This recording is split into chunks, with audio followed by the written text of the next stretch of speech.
So guys, গত এপিসোডে আমরা দেখেছি আদিব আর আদিবা একসাথে হাঁটতে থাকে। তখন হঠাৎ করে আদিবের ফোনে একটা কল আসে, কলটা দেয় হসপিটাল থেকে। সেটা দেখে আদিব প্রচুর পরিমাণে ভয় পেয়ে যায়। তো চলো এখন দেখা যাক তারপরে কি হয়েছে। তারপর আমরা দেখি আদিব ফোনটা হাতে নেয়, হাতে নিয়ে আদিবাকে বলে আমি একটু কথা বলে আসি। আদিবা বলে আচ্ছা ঠিক আছে। তখন আদিব একটু সাইডে যায়, সাইডে গিয়ে ফোনটা রিসিভ করে হেলো বলে। ওই পাশ থেকে একজন লোক বলে আদিব 2 মাস হয়ে গেছে তুমি এখন হসপিটালে বিল দিচ্ছ না, এরকম যদি করো তাহলে তোমার মাকে আমরা আর হসপিটালে রাখতে পারবো না, তুমি 2 মাসের বিল এখনো বাকি ফেলে রাখছো। তখন আদিব বলে আমাকে আর একটু সময় দেন, আমি এখনো আমার স্যালারি পাই নাই, স্যালারিটা পাওয়ার সাথে সাথে আমি আপনাদের বিলটা পরিশোধ করে দিব। তখন ওই পাশ থেকে বলে এরকম করলে আমরা আর রাখতে পারবো না, এটা বলে সাথে সাথে ফোনটা কেটে দেয়। তো এখানে আমরা একটা কথা বুঝতে পারি যে আদিবের মা হসপিটালে ভর্তি আর আদিব হসপিটালে বিল দিতে পারছে না। কিন্তু কেন, কি করে এসব হয়েছে এইটা আমরা সামনে দেখতে পারবো। তারপর আদিব আদিবের কাছে আসে, এসে বলে চলেন হাঁটতে থাকি। আদিবা আদিবকে দেখেই বুঝতে পারে তার কিছু একটা হয়েছে, কারণ তার মুখের ওই আগের হাসিটা আর এখন নাই। তখন আদিবা জিজ্ঞেস করে আপনার কি কিছু হয়েছে? তখন আদিব বলে আরে না কিছু হয় নাই। তখন আদিবা বলে আমার কাছে লাগছে কিছু একটা হয়েছে।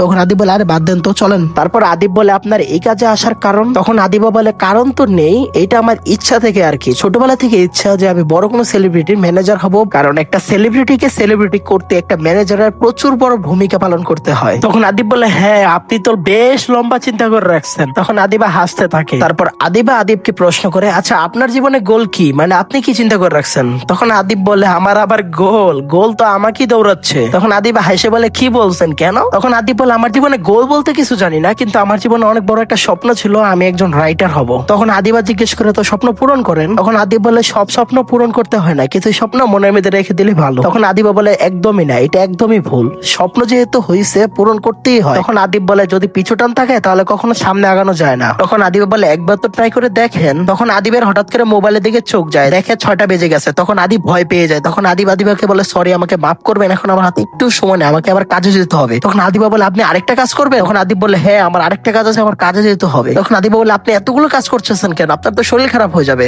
তখন আদিব বলে আমি পরে কোনোদিন আপনাকে বলবো, আজকে এটুকুই থাক, কালকে দেখা হচ্ছে। তখন আদিবা বলে আচ্ছা ঠিক আছে বাই, টেক কেয়ার। তখন আদিব বলে আচ্ছা বাই, এটা বলে দৌড়ে চলে যেতে থাকে। তো ইয়াব গাইস, আজকের জন্য এটুকুই। কালকে আমরা দেখবো কি হয়েছিল আদিবের পরিবারের সাথে বা আদিবের সাথে, যে কারণে আদিবের এত কষ্ট করতে হয়। ইয়াব, আজকের জন্য এটুকুই। চ্যানেলে নতুন হয়ে থাকলে প্লিজ চ্যানেলটাকে সাবস্ক্রাইব করে আমাকে সাপোর্ট করো, আর ভিডিওটা ভালো লাগলে প্লিজ একটা করে কমেন্ট করে দিও, আর লাইক করতে কিন্তু ভুলিও না। তো tata, good bye, take care, আল্লাহ হাফেজ।